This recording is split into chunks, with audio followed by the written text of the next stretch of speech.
Kalau begitu untuk hari ini ya kita akan belajar tentang mengidentifikasi fakta dan opini. Sebelum pembelajaran kita mulai, marilah kita berdoa bersama-sama dengan bacaan Al-Fatihah.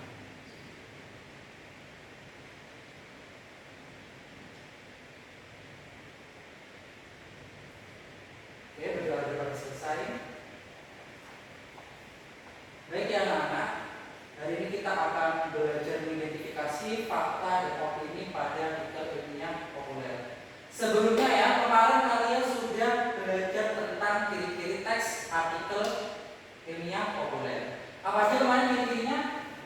Ada pendapat, kemudian ada alasan. Nah, fakta dan opini yang akan kita bahas sekarang ya, ini berhubungan dengan materi yang kemarin. Hubungannya apa? Yang pertama itu ada pendapat. Pendapat itu adalah bagian dari opini ya. Sedangkan kalau bukti dan alasan itu bagian dari fakta. Nah, kita akan memperdalam fakta dan opini pada pembelajaran kali ini. Nah. Oke, gini anak-anak ya. Sebelum kita masuk ke materi, Bapak ada cerita. Kalian tahu tradisi Canak-Canak Kaju? Tahu lah. Jadi gini ya, Jember itu punya yang namanya kesenian ya. Salah satu kesenian di Jember itu namanya Canak-Canak Kaju. Ya, itu dari Kalisat, daerah Kalisat. Nah, Canak-Canak Kaju ini kalau misalkan memang dari Jember kemudian Bapak mengucapkan Canak-Canak Kaju ini dari Jember, kira-kira itu termasuk fakta atau opini? Faktanya gimana itu faktanya? Yang betul Pak, Yang nyata ya, memang asli dari Jember. Terus kalau misalkan saya bilang Canak-Canak Kaju ini adalah kesenian paling keren, kira-kira itu fakta opini? Kalau bisa disebut oh ya, selera boleh, boleh. Ya. Dari apa yang sudah dijelaskan kalian sudah memahami sedikit tentang fakta dan opini. Jadi kalau misalkan disimpulkan fakta itu apa berarti? ada buktinya. Kemudian kalau misalkan yang opini, pendapat orang. Ya, pinter. Selanjutnya ya kita akan memperdalam tentang fakta dan opini ya. Fakta menurut Kamus Besar Bahasa Indonesia adalah hal atau keadaan atau peristiwa yang merupakan kenyataan atau sesuatu yang benar-benar ada atau terjadi dan bersifat objektif ya, atau apa adanya atau sesuai dengan kenyataannya. Jadi kalau misalkan ya saya bilang Canak-Canak Kaju adalah kesenian milik Kabupaten Jember, itu berarti termasuk fakta karena memang sifatnya objektif, sesuai dengan kenyataannya dan bisa diterima oleh semua orang. Tetapi kalau opini ya, dapat diartikan sebagai pendapat atau pikiran atau pendirian seseorang dan bersifat subjektif. Kalau tadi fakta itu bersifat objektif apa adanya, kalau opini subjektif. Berarti apa kalau subjektif? menurut orangnya Menurut orang sesuai dengan pendapatnya masing-masing. Ciri-cirinya sekarang ya. Yang pertama itu fakta. Hal atau keadaan atau peristiwa dan kenyataan yang terjadi dan benar-benar ada. Canak-Canak itu ada enggak? Ada ya. Kemudian dapat dibuktikan kebenarannya ya. Yang jelas Canak-Canak itu pernah ditampilkan ya. Salah satunya di acara terbesar kita ya, Jember Fashion Carnival. Sempat ya Bapak melihat kalau misalkan kalau Canak-Canak itu ada di penampilan itu, dan itu memang benar adanya ya. Kalian bisa nonton di YouTube-nya kalau Canak-Canak itu benar adanya. Kemudian disertai dengan data berupa angka, tanggal, nomor, foto, video, dan bukti pendukung lainnya. Misalkan ya saya bilang di kelas ini jumlah peserta didiknya berapa? 32 ya. Kalau misalkan saya bilang jumlah peserta didik kelas 8A 32 ya, itu termasuk fakta ya, karena memang kenyataannya kelas 8A itu memang jumlahnya 32 ya, dibuktikan dengan angka.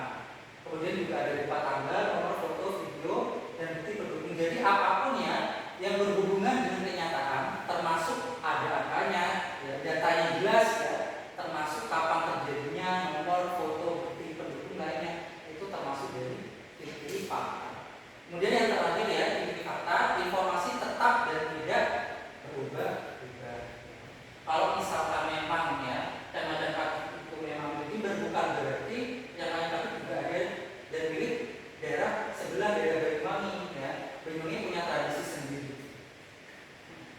kesenian sendiri. Di sini ada yang daerah Banyuwangi kan ya? Ada Pak. Nah, keseniannya apa biasanya kalau Banyuwangi? Gandrung. Gandrung ya, mereka terkenal ya, itu biasanya diadakan bulan apa kali? Desember Pak. Bulan Desember ya. Nah, itu bagian dari tradisinya atau kesenian yang milik Banyuwangi. Oke, sekarang lanjut ya ke ciri-ciri opini. Opini yang sudah dijelaskan tadi ya, berupa pendapat yang jelas. Yang pertama itu pendapat atau tanggapan seseorang. Misalkan ya, Jember ini punya Papuma ya, pariwisata salah satunya Papuma ya. Papuma itu menurut saya itu pantai paling indah dibandingkan dengan daerah pantai yang di Jawa Timur. Kalian setuju nggak kira-kira? Tidak. Tidak ada yang lebih indah dari Papuma? Ada. Apa? Pantai itu yang di mana Pak? Pantai yang di Malang. Boleh ya. Nah itu yang namanya pendapat ya. Pendapat itu ada yang bisa berupa penilaian seseorang, entah itu menanggapi suatu peristiwa ataupun suatu keadaan tertentu ya, termasuk pariwisata ya, bisa dikatakan indah. Boleh dikatakan ada yang lebih indah dari itu namanya pendapat ya. Kemudian dua, belum tentu disetujui oleh semua orang dan tidak dapat diberikan kebenarannya. Seperti yang saya jelaskan tadi ya. Tadi saya menyatakan kalau misalkan Papuma itu pantai paling indah, kemudian Zila memberikan pendapat yang lain. Kalau ada yang lebih indah ya dibanding dengan pantai Papuma, pantai apa itu pantai yang ada di daerah Malang. Itu boleh, itu yang namanya pendapat. Kemudian tiga, dinyatakan dengan kata-kata yang relatif, kira-kira menurut pendapat, berpendapat dalam seperti pandangan perkiraan ya. Paling mudah ya untuk mengidentifikasi ya kalimat itu termasuk fakta dan opini ya. Biasanya kalau opini itu didasari dengan kata menurut saya, nah, kemudian sebaiknya, seharusnya, selayaknya, seperti yang ada di layar ini ya. Ditandai dengan kata-kata selayaknya, sebaiknya, itu berupa pendapat. Nah, kemudian yang terakhir informasinya dapat berubah-ubah. Itu bagian dari ciri-ciri opini. Oke, dari sini ada yang ditanyakan tidak terkait dengan fakta dan opini ciri-cirinya? Tidak ya. Oke, kita lanjut ya. Contoh kalimat. Yang pertama contoh kalimat fakta ya. Suar-suir adalah makanan atau camilan khas Jember. Oke, kira-kira itu termasuk fakta karena apa? Karena memang asli Jember ya, karena hal tersebut memang benar terjadi adanya. Ya, jadi memang suatu itu milik Jember, makanan khas Jember. Kemudian dua, Pantai Papuma terletak di Kecamatan Ambulu, Kabupaten Jember. Kira-kira kenapa kok disebut kalimat fakta? Karena memang aslinya di situ ya. Nah, tiketnya mahal. Nah, kira-kira kalau misalkan tiket mahal itu masuk fakta atau opini? Opini ya, masuk opini ya. Betul ya. Oke, selanjutnya berdasarkan data BPS ya. BPS itu maksudnya Badan Pusat Statistik ya. Tahun 2024 penduduk di Jember berjumlah 2.600.663 jiwa. Kenapa harus disebut fakta? Nah, ya ada angkanya dan ada juga alasan atau bukti penduduknya. Ada di mana alasan bukti dan penduduknya? Ada di data BPS. Ya, itu ya. Kemudian selanjutnya contoh kalimat opini.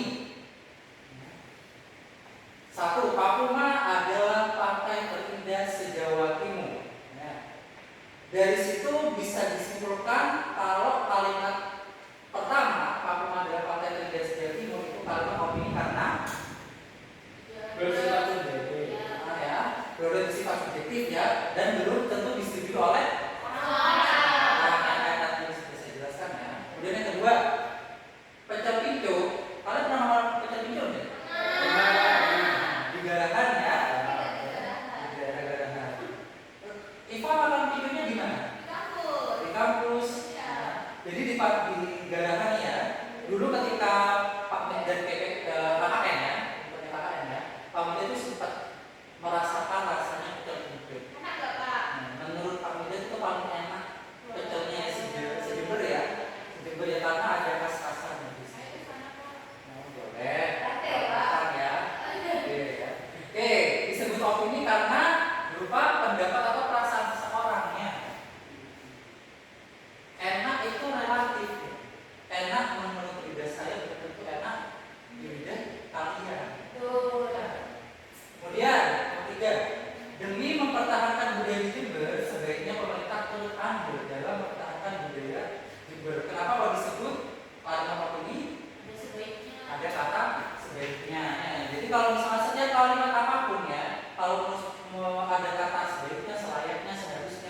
itu bisa diidentifikasi sebagai kalimat Opini. Oke. Oke ya, dari sini ada yang mau ditanyakan tidak? Tidak. Ya, ada. Karena kalian paham? Paham. Oke, untuk menguji pemahaman kalian, kita bentuk kelompok ya untuk mengerjakan tugas kelompok. Jadi tugasnya ini ya lepas tangan ya. Oke, saya tunjuk ya. Untuk Iva sendirian ya, kemudian Zila sama Lafif, terus Karin sama Ika. Ya, silakan dikerjakan. Aku hebat.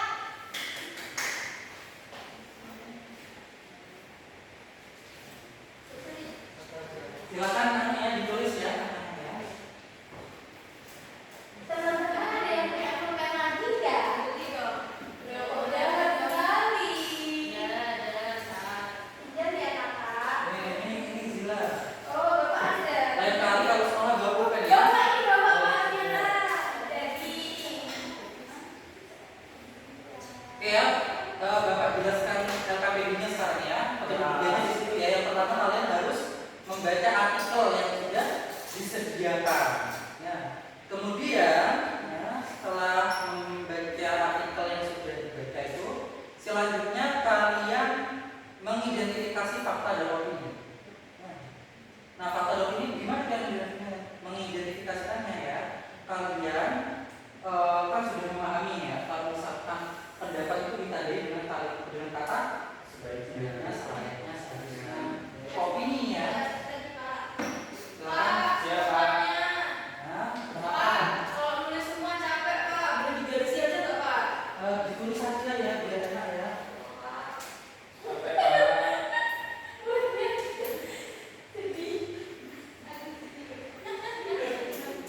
Ayo Pak, cepat kerjakan. Adanya cuma 5 menit. Ya, harus ada opininya loh ya. Harus ada fakta, harus ada opininya. Iya Pak, harus ada fakta, harus ada opini. Iya. Harus ada fakta dan opini. Silakan. Iya, iya Mas.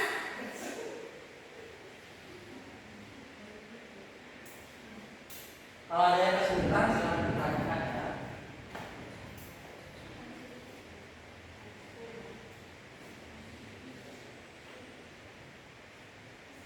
Jangan terburu-buru.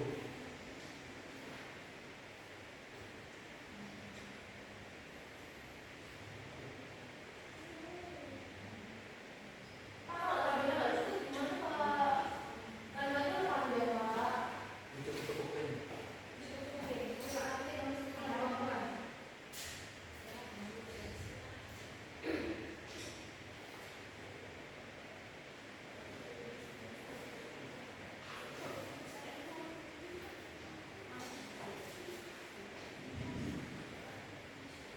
sudah. Oh sudah Iva. Ternyata aku sudah tadi. Ditulis. Ditulis, Iva. Iya, sudah ditulis. Oh ya, ditulis ya. Sudah. Aku udah selanjutnya kalian tahu.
Terus paling opini ketemu udah apa? Ketemu Bapak.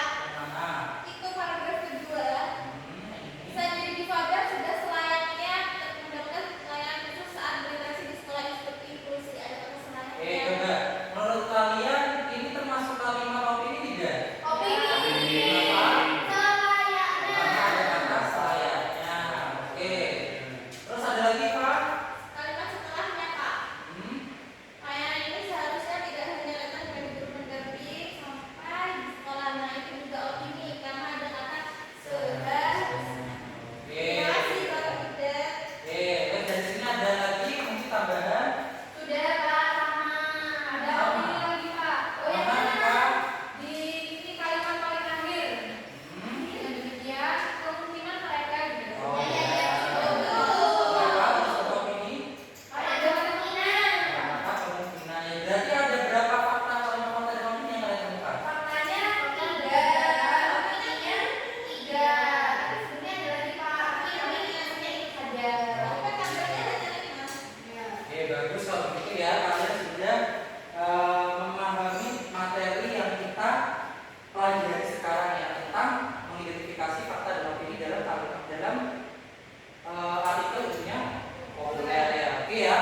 Di sini cuma merefleksi lagi ya. Kenapa Bapak memilih interaksi peserta difabel di sekolah inklusi? Kalian tahu sekolah inklusi kayak gimana? Yang campur Pak. Tahu, Maksudnya Pak? ada teman yang istimewa Pak yang sekolah di situ juga.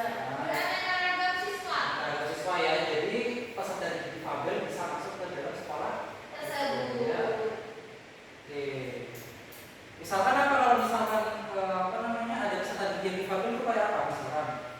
Tidak bisa mendengar. Tidak bisa mendengar ya, kalau bisa mendengar ya. Kemudian apa lagi? Artinya tangan. Yang paling disuruh Dari silapnya ya. Oke. Jadi kami di sekolah ini ya kita menerima seluruh peserta dari kalangan manapun yang termasuk peserta difabel. Oke, anak-anak ya, karena kalian sudah bisa mengidentifikasi fakta dan opini ya. Sebelum Bapak akhiri, tadi kalian belajar tentang apa aja? Ciri-ciri